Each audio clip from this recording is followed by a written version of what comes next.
Vincenzo Russo è stato un filosofo, ideologo e politico nato a Palma Campania il 16 giugno del 1770. Una personalità anacronistica che anticipò molti degli ideali che sono stati affrontati anche nei secoli a venire. Una persona eclettica che già dalla tenera età, con i suoi innumerevoli studi, dimostrò di avere una crescita progressiva negli ideali, nei comportamenti, che non erano adeguati alla società retrograda di quel tempo.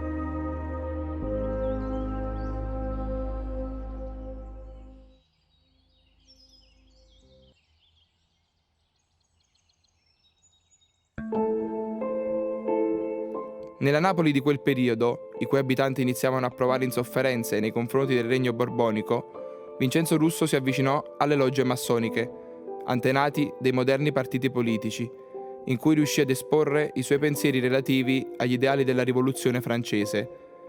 Una vita e un percorso che sono stati molto densi considerando la precocità della sua morte e tutto quello che ha fatto.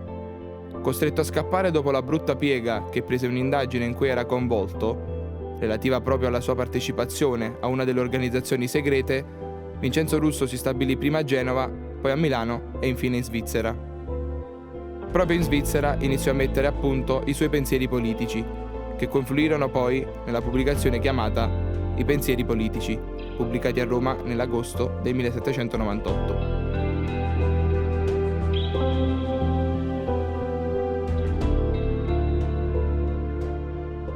Rousseau, nei pensieri politici, scrive che ogni soggetto umano deve godere degli stessi diritti degli altri, soltanto in virtù del suo esistere. L'uguaglianza suppone dunque essenzialmente l'indipendenza.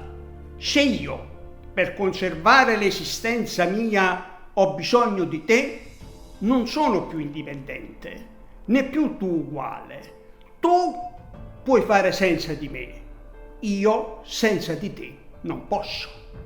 Si stabilisce così una disuguaglianza di fatto e si determina la servitù. Sul piano politico, l'uguaglianza consiste nella possibilità di tutti ad esercitare qualunque incarico pubblico nella società.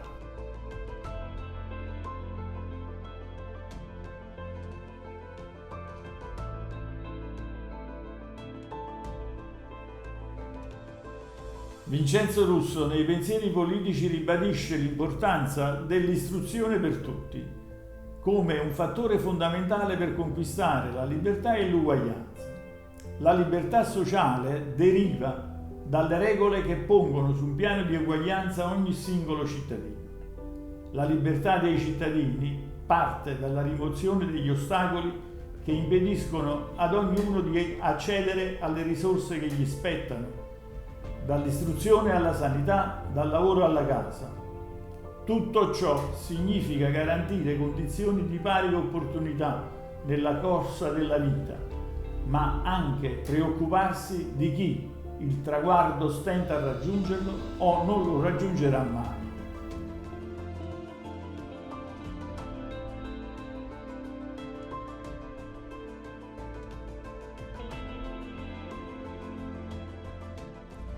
Certamente quella dell'istruzione è una delle questioni più importanti per Russo. Possiamo fare riferimento a due concetti fondamentali, anche se sono concetti pesanti, la democrazia formale e la democrazia sostanziale. La democrazia formale è quella per la quale tutti sono uguali davanti alla legge, ma di fatto poi c'è chi può esercitare questa libertà e chi no. La democrazia sostanziale invece è quella nella quale questa partecipazione è fattiva e concreta.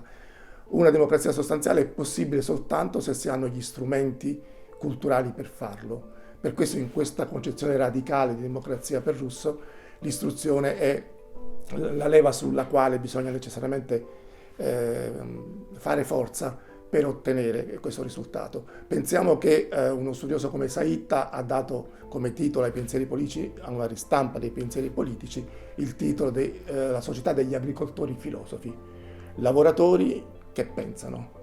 E mi sembra questo concetto sintetizzare la posizione di Russo al riguardo sull'importanza della cultura dell'istruzione, ma anche anticipare una frase di un filosofo politico come Gramsci, che diceva che tutti gli uomini sono filosofi. Tutti gli uomini in quanto tale hanno diritto a poter pensare e quindi devono avere gli strumenti per poterlo fare.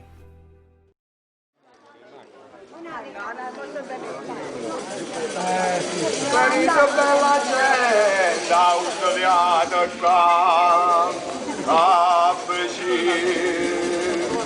i soffici e seru, bella scelta proprio qua, a in tasca di palma proprio qua. Sul finire del 1798, Russo tornò a Napoli con la sconfitta dei Borbone ed ebbe un ruolo politico importante nella nuova Repubblica napoletana, con una posizione radicale sul cambiamento dell'assetto societario che, secondo i suoi principi, avrebbe dovuto vertere verso l'abolizione del sistema feudale, della proprietà privata e verso l'instaurazione dei principi da lui concettualizzati nei pensieri politici. Russo fu sempre coerente tra ideali e azioni, tra vita pubblica e vita privata, e infatti diede le dimissioni dalla commissione legislativa dopo aver incontrato innumerevoli ostacoli da parte di coloro che si opponevano forzatamente alle sue proposte. La storia della Repubblica Napoletana dal maggio 1799 ebbe vita breve, un rapido declino dovuto al desiderio dell'élite di un ritorno di Ferdinando IV di Borbone.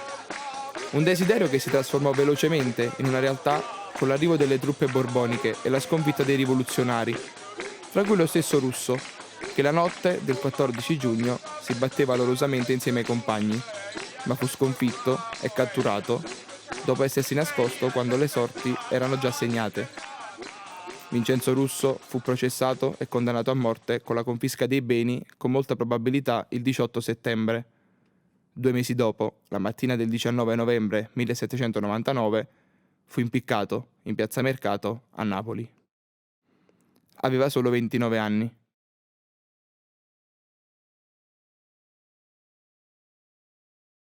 Sono pessimista. Istituzioni e associazioni lo ricordano con varie attività, ma quanti hanno letto i pensieri politici e agiscono in modo da potersi definire russiani? Il governo della città tende a farne un santino o oggetto di spettacolo per svuotarlo della sua carica rivoluzionaria.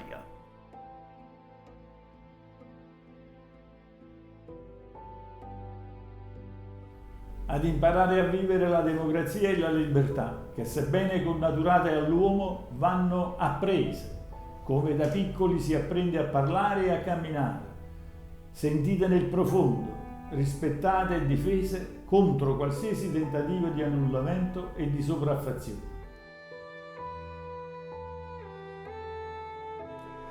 Come sappiamo Russo è morto giovanissimo, a 29 anni, appunto come dicevamo prima, in piazza Mercato, impiccato per le sue idee. Russo, per usare le categorie di uno studioso, è stato un eroe che pensa e un eroe che lotta, ma che lotta sulla base di quello che ha pensato. Quindi credo che l'impegno dello studio, congiunto all'impegno della lotta politica, possa essere un esempio proprio oggi per i giovani di oggi.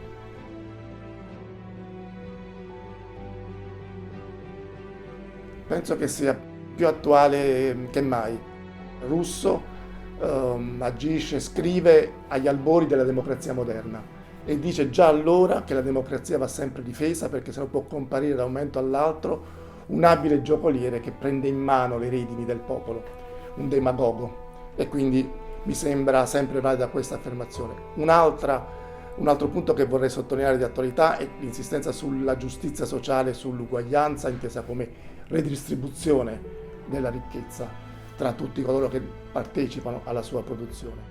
Lo definirei inattualmente attuale, nel senso che, pur in un contesto di 220 anni fa, stabilisce dei principi universali. Oltre all'eguaglianza e alla libertà, il diritto all'istruzione pubblica, il rifiuto della guerra nelle controversie tra paesi, la progressività delle tasse. In parte tutti i principi recepiti anche dalla Costituzione italiana del 1948 e quindi validi ancora oggi. La perpetuità della Repubblica sarà la degna vendetta di chi cadde per sostenerla. Questa è una frase del discorso Figli della Patria, che Vincenzo Russo pronunciò nel maggio del 1799. Una frase che esemplifica gli ideali per cui Russo è stato ucciso, un'esistenza volta all'amore per la democrazia e che merita oggi di essere ricordata perché rappresenta un esempio da seguire per tutto ciò che è stato. L'obiettivo di questo video è avvicinare le persone, in particolar modo i giovani, a Vincenzo Russo. Non solo per gli ideali, non solo per la visione politica, ma per la rilevanza storica e per la dedizione alla libertà che Vincenzo Russo ha portato avanti nella sua breve vita.